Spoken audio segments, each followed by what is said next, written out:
आज की डेट में सेट 3 और सेट 4 का एग्जाम हुआ था आपका एएससी इंग्लिश का। तो ज़्यादा समय यहाँ पर बर्बाद नहीं करेंगे, सीधा आपको आंसर की जानना और केवल दो क्वेश्चन का आंसर की जानना है। एक आपका ट्रांसलेशन वाला जो हिंदी टू इंग्लिश ट्रांसलेशन करना है, उसमें यहाँ पर आप देख लीजिए सेट 3 का।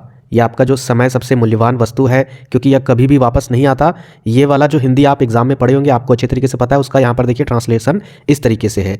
अब देखिए, जिस स्टूडेंट का थोड़ा बहुत अगर वर्ड इधर उधर हुआ होगा, मैंने वीडियो में बताया है सब्जेक्ट प्लस वर्ब, अगर ये चीज़ का कॉम्बिनेशन आपने सही किया होगा, इस तरीके से आप नहीं लिखे होंगे तो आपका नंबर नहीं कटेगा। ऑब्जेक्ट अगर जहाँ तहाँ आपने लिखा होगा तो कोई दिक्कत नहीं, के लिए बाद में लिखना था और आपने उसको पहले लिख दिया, फिर में यानी इन आपको पहले डालना था, फिर उसको आपने बाद में डाल दिया, विथ जहाँ तहाँ डाल दिया, तो उससे कुछ मायने नहीं रखता।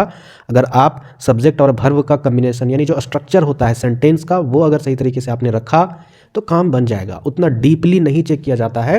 अगर समझदार टीचर होगा तो नंबर देगा, बेवकूफ़ और गधा टीचर होगा, जैसे तैसे जिस तरीके से भी मार्क्स ऐड किया जाता है, सेमेस्टर 1 का जिस तरीके से रिजल्ट ख़राब हुआ, अगर उस तरीके से अगर रिजल्ट ख़राब करेगा तो मैं कुछ बोल नहीं सकता, लेकिन नंबर मिल जानी चाहिए अगर आपका स्ट्रक्चर सही होगा।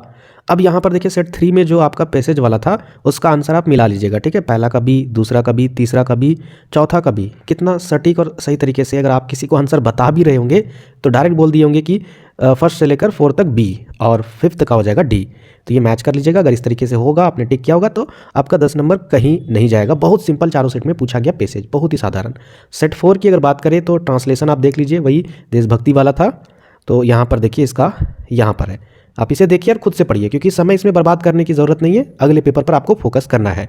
और बाकी मैंने बताया, वही सब्जेक्ट और वर्ब का कॉम्बिनेशन आपने स्ट्रक्चर सही से किया होगा, अच्छे से आपने लगाया होगा तो काम बन जाएगा। बाकी आप इसमें भी सेट 4 में भी आप पैसेज वाला देख लीजिए, पहला का सी, दूसरा का बी, तीसरा का बी, चौथा का सी और पाँचवा का बी। ये आंसर है पैसेज वाला।